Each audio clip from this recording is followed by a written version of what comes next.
In the late 10th century, after decades of relative peace following Alfred the Great's era, Viking raids on England intensified dramatically.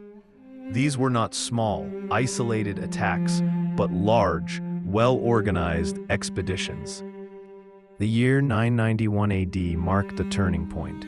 A formidable Viking fleet arrived off the coast of Essex. They were met by the English forces at the Battle of Maldon. Despite a heroic stand, the English were defeated.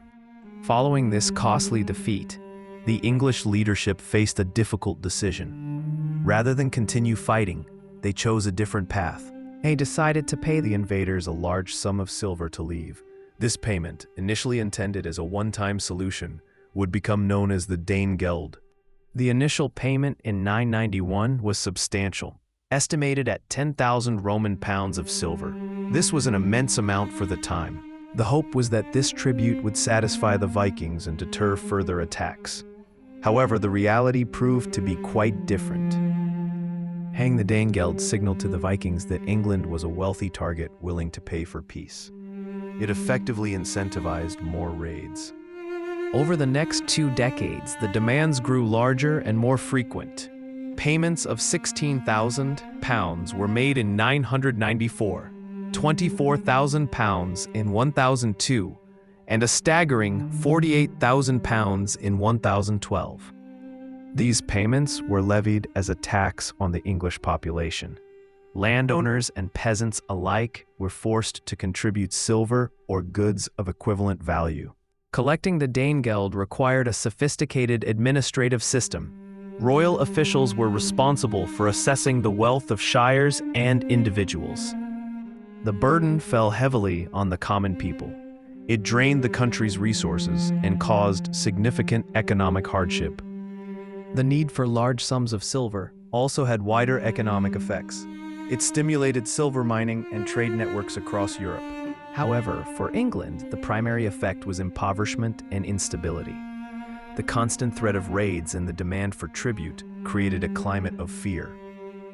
The policy of paying tribute is often attributed to King Ethelred II, known as the Unready. His reign was marked by a struggle to contain the Viking threat. The escalating payments ultimately failed to secure peace. The Viking armies, often led by powerful figures like Sweyn Forkbeard, continued their assaults. The tribute payments essentially funded the invaders' operations. They provided the resources needed for larger fleets and longer campaigns. By the early 11th century, the Viking objective shifted from raiding to conquest. Sweyn Forkbeard launched a full-scale invasion. In 1013, Sweyn was recognized as King of England, forcing Ethelred into exile. Although Sweyn died shortly after, his son Canute continued the conquest. In 1016, Canute the Great became King of England. This marked the beginning of a period of Danish rule. Under Canute and his sons, until 1042, taxation continued, often still referred to as Danegeld. However, its purpose shifted. It was no longer solely a tribute to ward off invaders. It became a means of maintaining Canute's large standing army and fleet, essential for controlling his Anglo-Scandinavian empire. This period saw England integrated into a larger North Sea empire. While taxation remained high, it was part of a different political structure. Canute's reign brought a degree of stability after years of conflict. The heavy taxes, though burdensome, were now collected by the ruling power for its own maintenance. The system of taxation established to collect the Danegeld proved remarkably efficient. It laid foundations for future English financial administration. After the death of Canute's son Harthacnut in 1042, the English throne returned to the Anglo-Saxon line with Edward the Confessor. Edward is credited with abolishing the regular collection of the Danegeld as a tribute payment. The immediate need to pay off Viking armies had passed. While taxes were still levied, the specific heavy tribute payments to foreign raiders ceased. This marked the end of the Danegeld in its original form. The period from 991 to 1051 encapsulates the height of the Danegeld's impact. It began as a desperate measure and evolved through conquest into a tool of state finance. The Danegeld had profound effects on both England and Scandinavia.